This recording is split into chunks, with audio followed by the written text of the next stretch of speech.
Right, I know I'm between you and drinks, so I'll rush through these, probably take no more than a couple of hours. No, I'll be quick, I promise. Good. So first of all, thanks, Alan, for inviting us here to talk about BIAN. We've been working with ACTUS for a long time, and it's great to be able to, at last, say a little bit more about what we do. First, a show of hands. How many people have even heard of BIAN? More than lawyers, so we win that one. Okay, so it's standards by stealth, I guess, is what we're doing. So BIAN has been around for 12, 13 years. It was formed by a bunch of Swiss banks and Swift and SAP over in Europe. At the start of service-oriented architecture was the buzz term. And the people then realized, hey, if we don't get our act together, we'll just make more mess with this even more powerful architecture. Something that we've repeated since with microservices, and that we're about to with composable. So anyhow, this bunch of people got together. It's a free standards body, the same as ACTUS. It's all published open source. But the mission was to come up with the model of banking that everyone could align to for service-oriented architecture. It has a complicated mission, but I would encapsulate it as that. We want to tidy up the mess, and we want to use a technology. Now it's APIs or containers or composable, service-oriented component. They're all the same model of saying, let's get the system so they're non-overlapping Lego, and it all plugs and plays nicely. Quite a few banks rolled in. I think there are more than 100 members now, probably. Many of the members of ACTUS are members of BIAN, and they don't know that. And some of the teams are quite big. I mean, banks will train up to 100 or more people and certify them in this approach. The solution providers, again, very broad spread there. And again, some very, very big teams in there. IBM, I think, has 300 people registered for their internal community. And then as a standards body, we roll up with many others. ACTUS, you can see there, academic institutions, whatever. So it's quite a big community hiding away in the background. It's organized with a sort of standard structure, board, specialists. I'm one of the advisors. There are 3 or 4 of us who are sort of on the payroll or freelanced. And most of it is members in working groups that govern around different topics and create the content. Keep going. There you go. There's the board. Presumably everyone gets these decks, so I don't have to linger on this if people want to see anything. Is that right, Alan? Your call. Oh, well, yeah, anyone wants a deck, we'll circulate it. But quite an active board, quite a broad spread board. They meet 3 or 4 times a year, and it's always a fun time.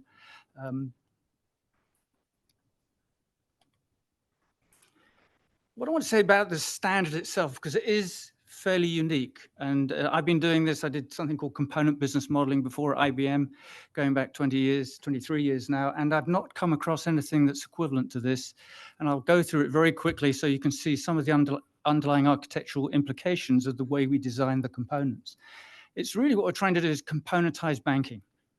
Now, if you think of industries that have succeeded in componentizing, like manufacturing industries, like the auto industry, they all know what an engine is, a gearbox is, they know what tires are. And that means that different companies can specialize in different areas. Dunlop can make tires, Mercedes can make engines.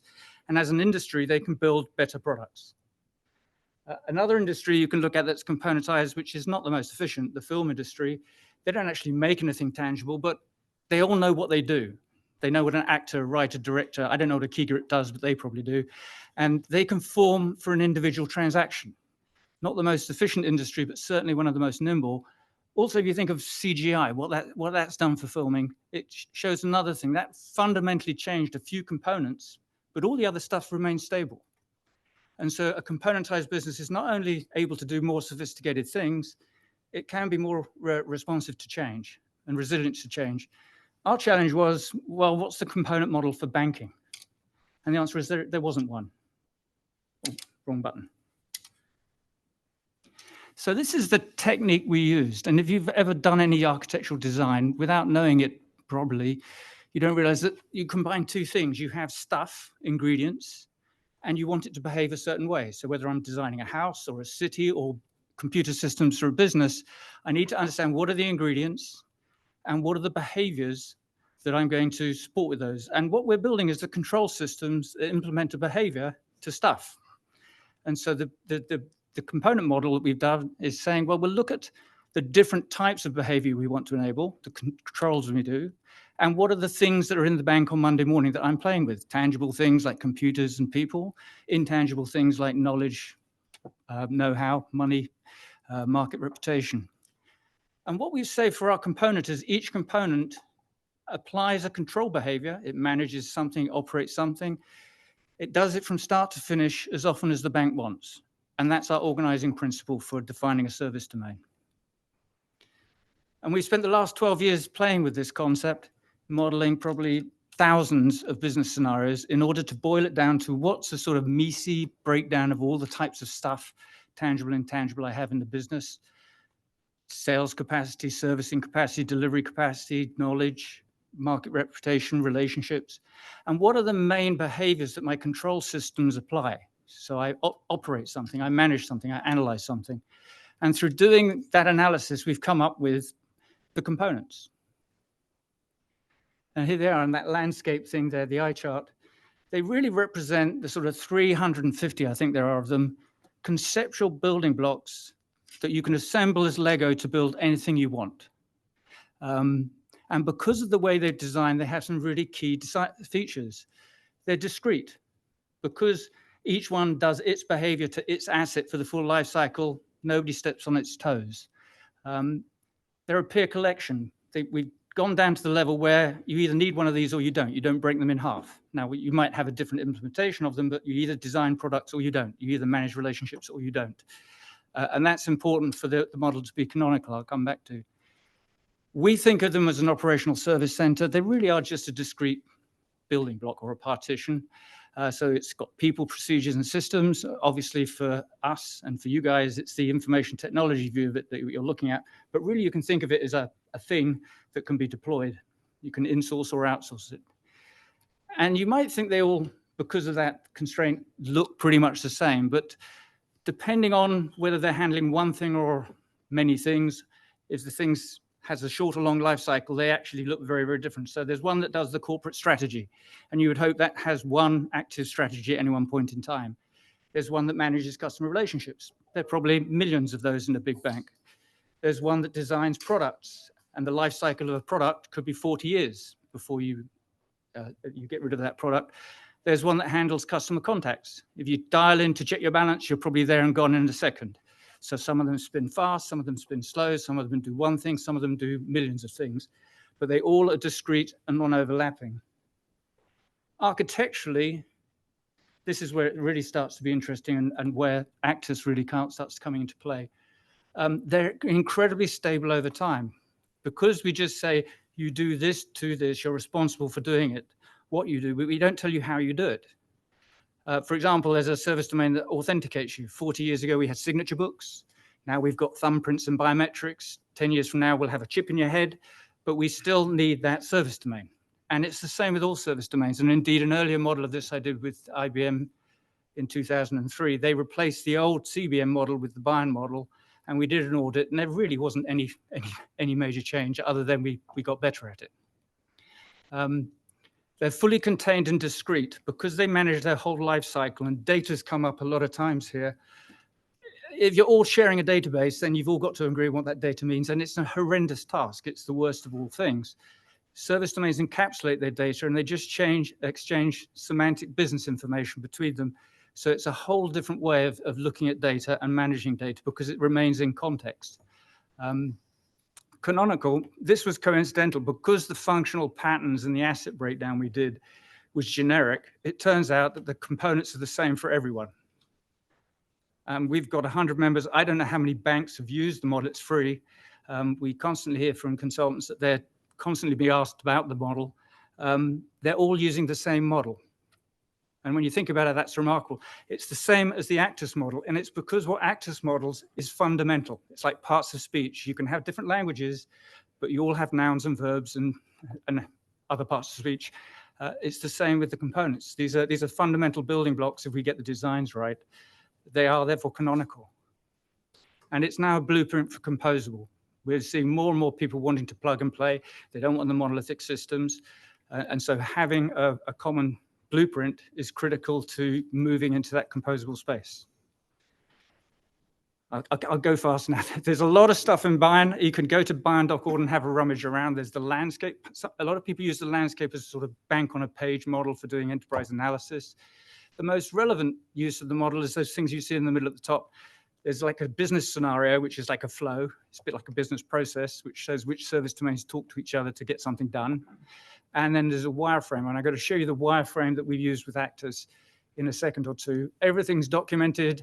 There are documents that will cure the worst case of insomnia that are free as well. And it's increasingly online, and we're putting AI around. There's a bianchat.org, I think, somewhere where you can go and ask it questions about BIAN, and it doesn't laugh at you.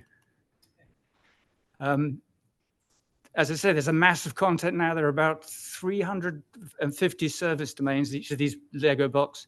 About 250 of them we've actually bothered to expand. There's data, there's services. Perhaps it was a mistake, but we've published the services in pseudo REST, and that was the only way we could get people to look at them. They're really just a service exchange with a semantic description, but if they're published in pseudocode.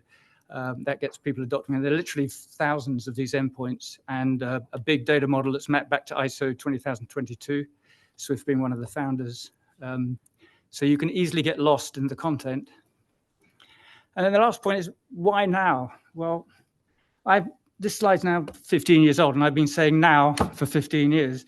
Bottom line, we have a vision of the Lego. Everyone's been talking about Lego before Lego, probably.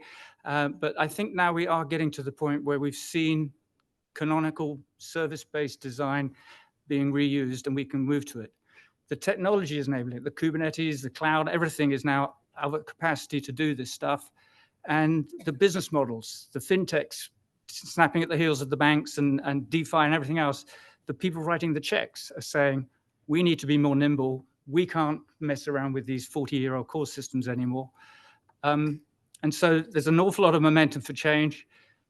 The other key thing is, because, as I mentioned, the service domains are very stable, you can pick one or two off at a time and build them incrementally and adopt them incrementally. So you can pick parts of the enterprise. And unlike process models, which are constantly changing on you, service-centered designs don't. So you can build little bits and add to it and come back and get reuse. I do have one concern, though. I'm sorry, I wanted to get through this quickly, but I increasingly see that our narrow focus on mobile, REST, and agile is a real challenge for building high-performance transaction processing systems. And anyone can disagree with me on that, but in moving around the banks and the major suppliers, the level of questions I get about implementing any architectural design seem to be about user experience APIs and front-end mobile application development, assuming that there's this big database I can get everything off. And all of the really intelligent, smart stuff, the decisioning, the credit management, the cash flow monitoring, the things that go on inside the bank, I don't know how they're going to rebuild that stuff. Now, how do we build an ACTUS? And I'll be quick now, we're nearly there. Here's a wireframe.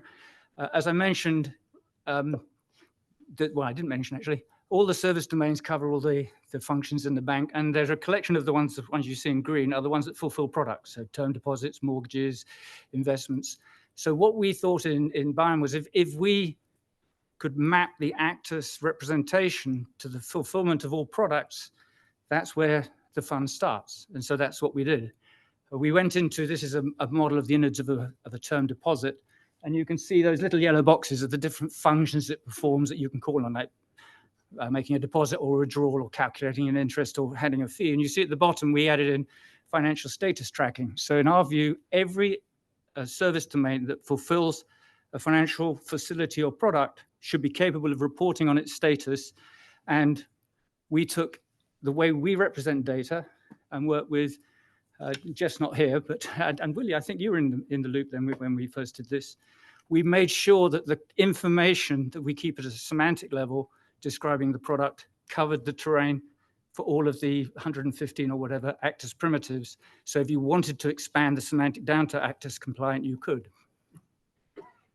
We then said, okay, now you can see the wireframe. You can see we've got the product systems, maybe investment portfolio systems, maybe external access to another bank.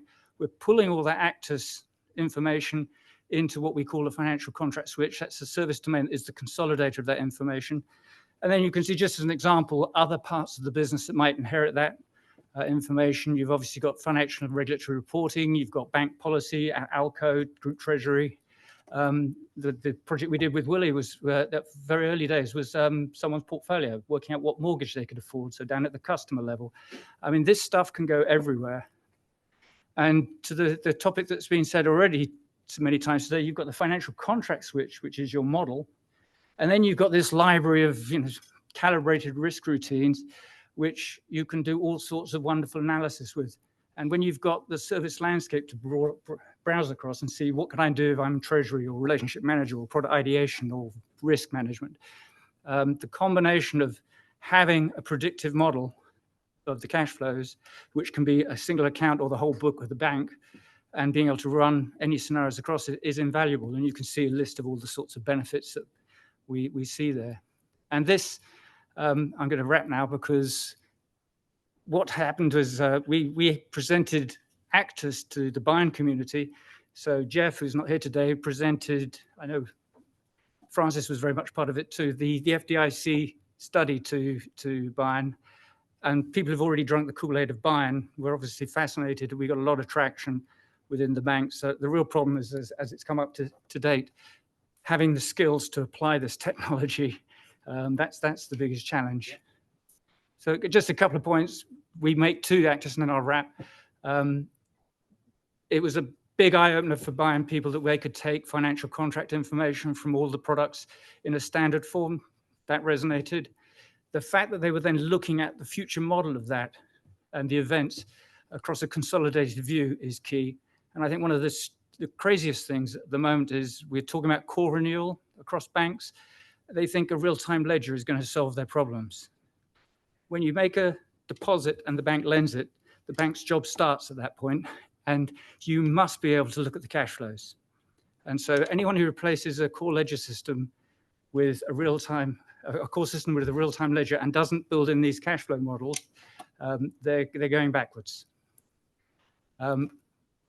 I think these other slides have been covered off better by other people who know what they're talking about today, but talking about the risk models, the different views, going into broader demographic analysis, machine learning.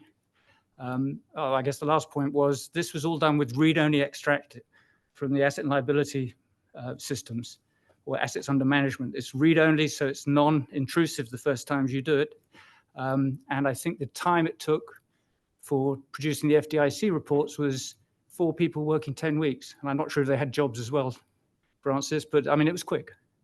So to that question of this being difficult and time consuming, it's a lift, but in a small bank where you only have 1, 2, 3, 4 core systems, once you've done it, you've done it. And it's transformational. And the last few slides, I don't know what they were, they're very complicated, but it just shows how when you pile this data into the model and you can bring in all sorts of risk analysis, the world is your oyster. Cocktails. Okay.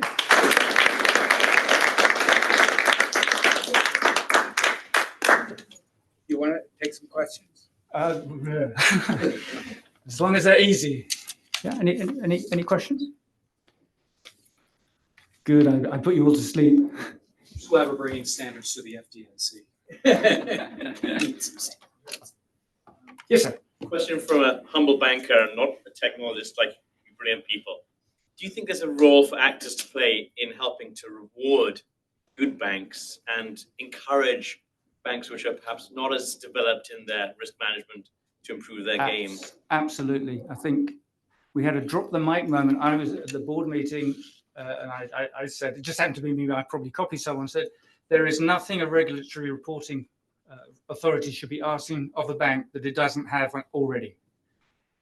If you're not in control of your business, you know, and as you can see by the wireframes there, you're going into relationship development. You're looking at product matching and suitability. You're looking at lifetime value. There's no end of ways you can take the financial model and play with it. Regulatory reporting is obviously critical, but to my mind, that's table stakes with what you can do. And you know, I think certainly within the buying community, they see ACTUS more as an enabler for business development than as a regulatory reporting tool. Regulatory reporting is for free. Also, nobody in BIAN wants to talk about regulatory reporting because they're not allowed to. So maybe that's another reason. Do you see broad acceptance of ACTUS within BIAN? We see a lot of interest. I mean, we've nearly got 2 or 3 banks to jump with it. Okay. I think our biggest challenge is that the software industry has gone point and click in the last 20 years, and implementing complex systems like this, unless it's done through an API and an end user computing, it's very difficult. It's very difficult to go and say, I'm going to build a customer relationship development system or a CRM function and build an actual application and find someone doing a waterfall project over 12 months to build something fully integrating this information. If it's not up on the screen, point and click, there's no one to do it. So I think banking and software industry as a whole has a challenge. We've got to go and, before us old people die off, we've got to bring back some of those waterfall architectural development skills to build big systems, not just end user computing. That consciousness is there. No, Is it yours? I think there's a number of people who are aware of that, but they're definitely dying out. That pension story was very much parallels with it. Yeah, they're falling off the edge. I'm not sure what's going to happen. What do you think is needed in order to facilitate the adoption of ACTUS, to entice a bank really to go for it? I think building some real applications, like we're seeing today. I mean, proof is in the pudding.